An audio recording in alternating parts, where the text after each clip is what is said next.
lavender tends to be more soothing and help relax and calm, especially a bath with lavender bubble bath. I will be really tired, but then I get in bed and I'm wide awake. That's my problem too. When I get into a really good audiobook, I'm like, wait, but what's going to happen? Right? Oh, it's 3 a.m. Darn it. I'm going to be a zombie for the rest of the day. And so the key is finding what works best for you and practicing.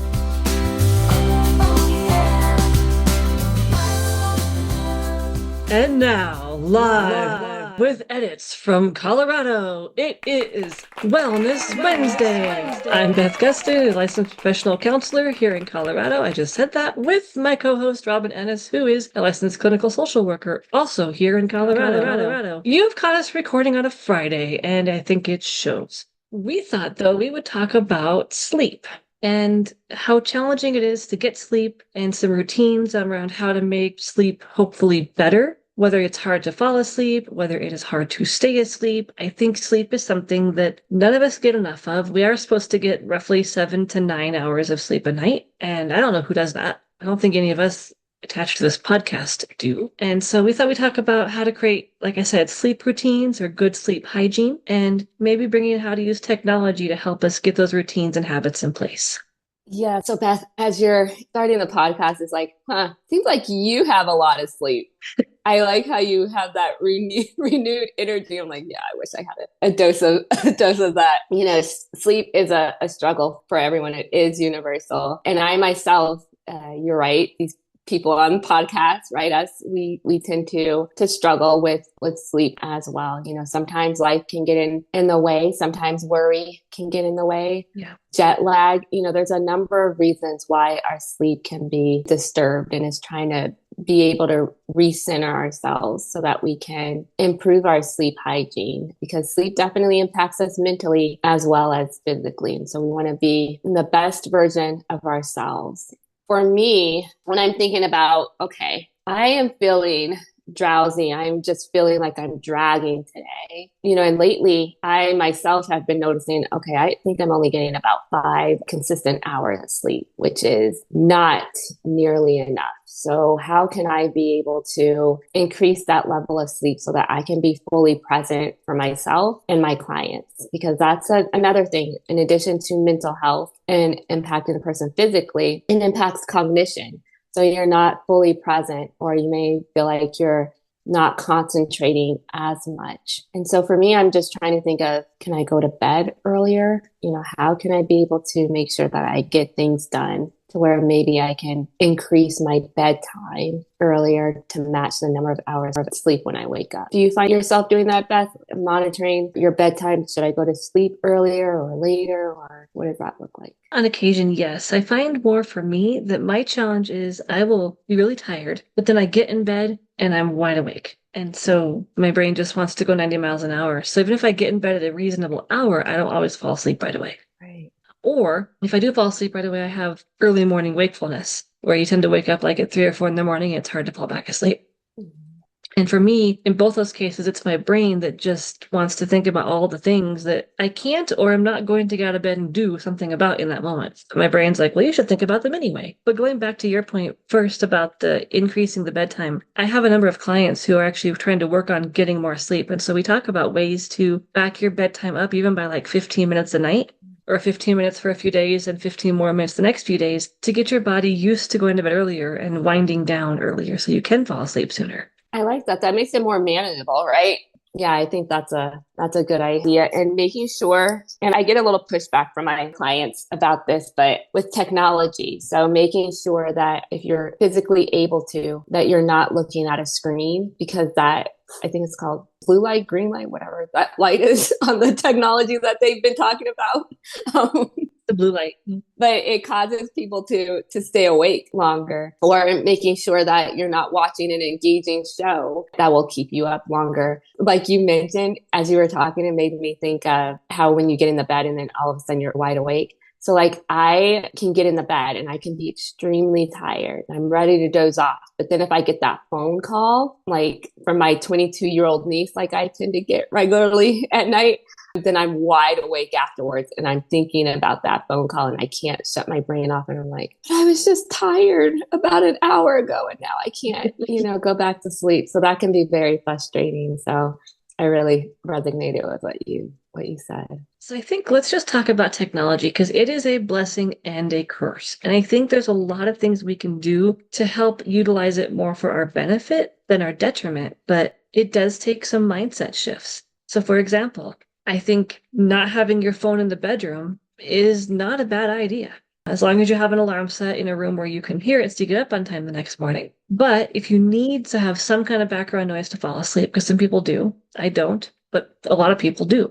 Can you set it to like a nature scene on YouTube with background music? Or can you do rain sounds? There's lots of apps for that. There's YouTube channels for that, but find something that is soothing enough to you that you don't focus on it, but that it calms you down. And you can lay in bed and listen to that for an hour, or you can play all night if you need to. Or, and this gets a little bit more into the wind down routine, but there are lots of different guided imagery type wind down, meditative words on Fridays are hard, videos or audible things you can listen to kind of help get your brain into wind down mode. So I think it is finding those things you can do that you can actually either do lying in bed that are calming, or, and we'll shift to this in a bit, but talking about an actual routine you start doing an hour or hour and a half before bed so your brain starts to get tired. Right. And there are, like you mentioned, different apps. And whether it's nature sounds or even, some of the sleep meditation apps, just the sound of the calmness of their voice will make me fall asleep. So even though I'm not even paying attention to what they're saying, but rather their voice tone, that tends to help me if I still have my phone in my room. And one thing, Beth, when you were talking, is it made me think of, I want to add off of that is if you have to have your phone in your room, like if you have aging parents who stay alone or, you're concerned about a loved one, there's also to, do not disturb. So if that person calls you multiple times, then it's an emergency and it'll break through. Or set them as your favorites. Oh. And favorites ring through. So you put the person in favorites? You put the person in favorites or as your emergency contact. I think either one. And then you go into, I have an iPhone, you go into your focus section of your settings. Okay. And you can have it only have your favorites ring through and repeated calls within like 3 minutes they're going to ring through. But you can select kind of who you want to ring through, but your favorites will ring through if you choose to allow that setting. Okay. Yeah, see, that's good to know because that's something after I mentioned earlier with my niece, right? I'm like, yeah, I really need to turn that do not disturb. And I know my sister does too, because at the bottom it'll say silent notifications are silenced because do not disturb is turned on. Right. So thanks, Beth, for explaining that. It can be a very helpful feature. And your niece might be a favorite, but you don't need to make her a favorite on your phone if you're trying to not take those calls that time of night. Right. Very true. And you can let her know, I'm not going to answer.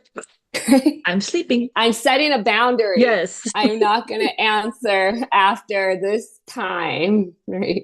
Let's shift into talking about a good sleep hygiene or wind down routine or whatever you want to call that. There are certain things I think we can do to start getting ourselves tired and our brains more primed for sleep. And this can look so many different ways. But whether it is, as a few examples, and I'm sure Robin has a lot of good things to suggest around this as well. But things like if you like to journal at night or do a gratitude practice at the end of each day, if you like to listen to calming music or watch a show that is not a crime show, but something a little more, calming and soothing.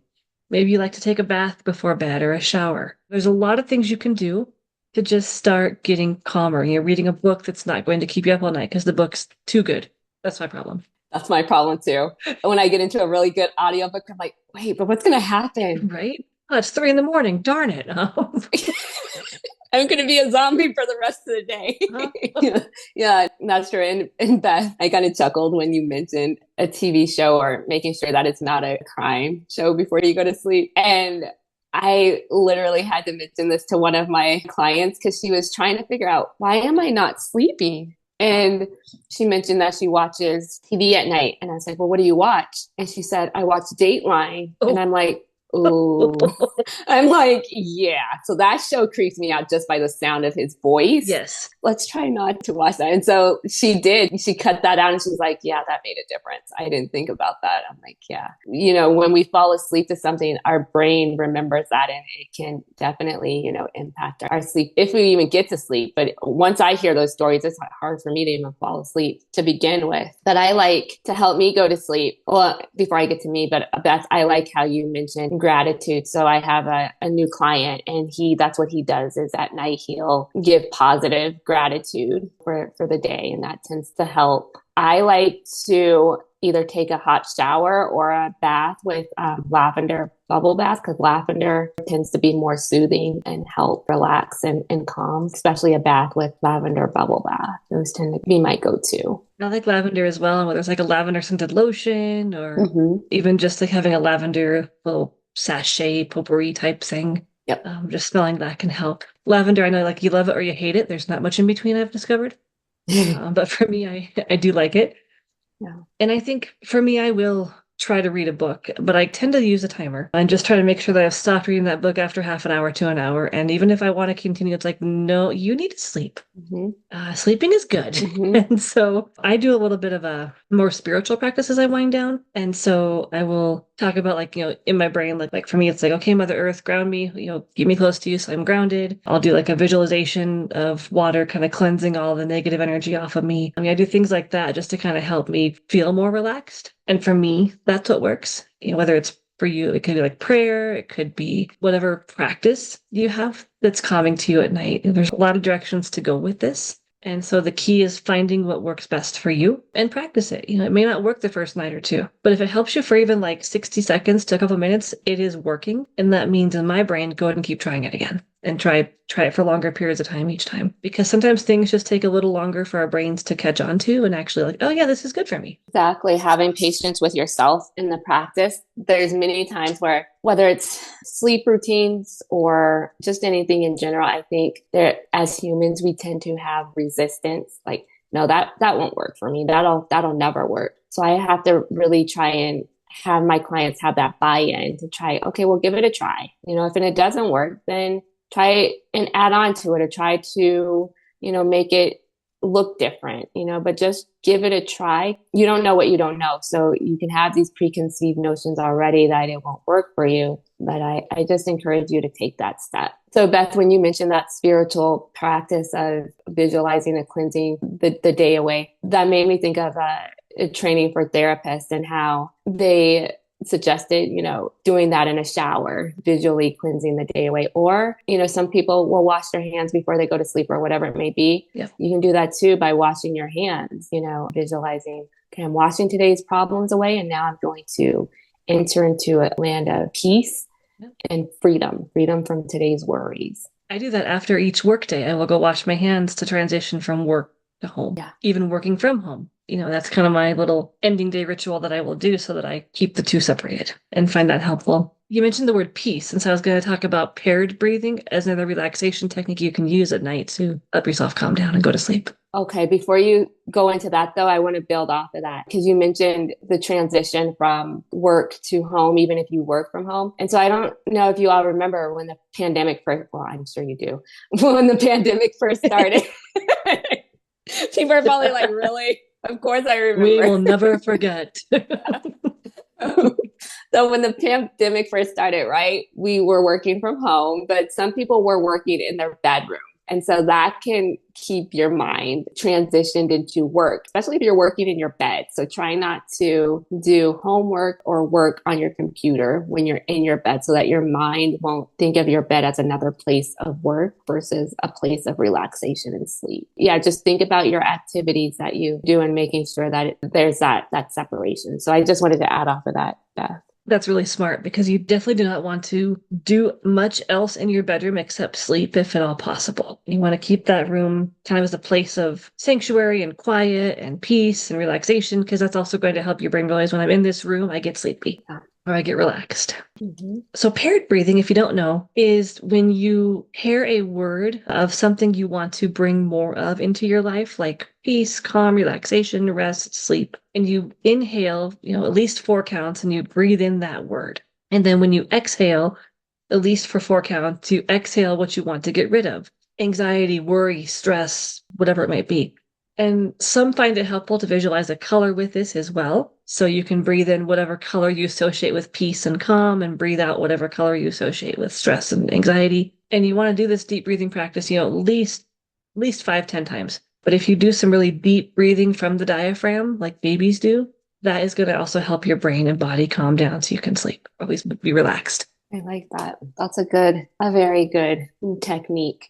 I tend to go with like focusing on the texture of my pillow or the texture of my sheet to kind of help focus on that. And especially if my mind is starting to wander, to bring me back to the present. So that tends to help me eventually doze off. And it takes a lot of mental energy, again, is to bring back your mind to the present if you start to find yourself drifting. Sometimes I'll even my dog snores loud. So typically if a human's snoring, that keeps me up. But my dog, for some reason, her snoring doesn't. So sometimes maybe I'll fall asleep to her snoring. My Shannon dog used to snore quite loud, and I always found it very calming and peaceful. Mm-hmm. Yeah. I wish I could have recorded like on a loop, because I would have made that my sleep track. Yeah.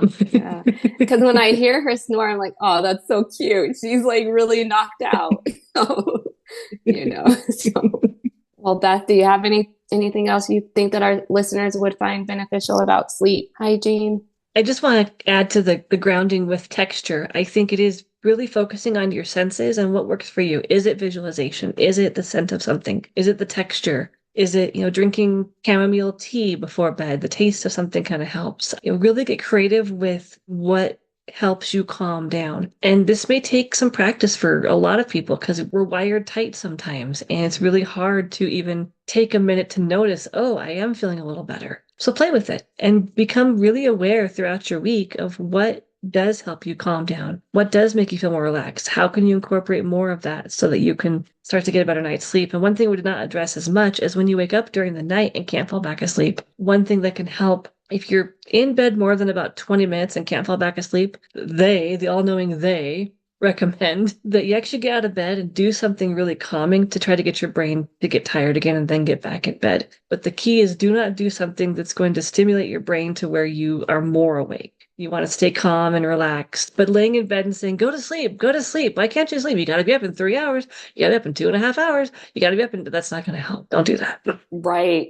It's not going to help, and don't do that. And it goes back to, that's another example of how, because if you keep laying there, then your brain will associate your bed to not sleeping. And so that's another reason why the professionals recommend that you get up and move around too until you get sleepy again. Right. So we both would be curious to hear from you. What helps you sleep? What works for you? Share your thoughts and your feedback. We're always open to hearing what you have to say, and we'll always answer your questions and open to your feedback. And we will talk with you again on the next episode of Wellness Wednesday. So until then, take care and stay grounded. Until next time, take care. Oh yeah, Wellness Wednesday with Beth and Robin. Gonna settle it down. Oh yeah, get your feet planted on the ground. For more podcasts with the blindness perspective, check us out on the web at www.blindabilities.com. And be sure to subscribe to the podcast wherever you listen to podcasts. And if you want to leave us some feedback, give us a call at 612-367-6093. We'd love to hear from you. Thanks for listening, and until next time, bye-bye. Wellness and taking care of ourselves. It's all about you and taking care of yourself.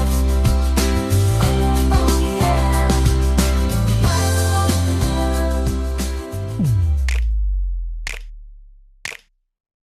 When we share what we see through each other's eyes, we can then begin to bridge the gap between the limited expectations and the realities of blind abilities. And the realities of blind abilities.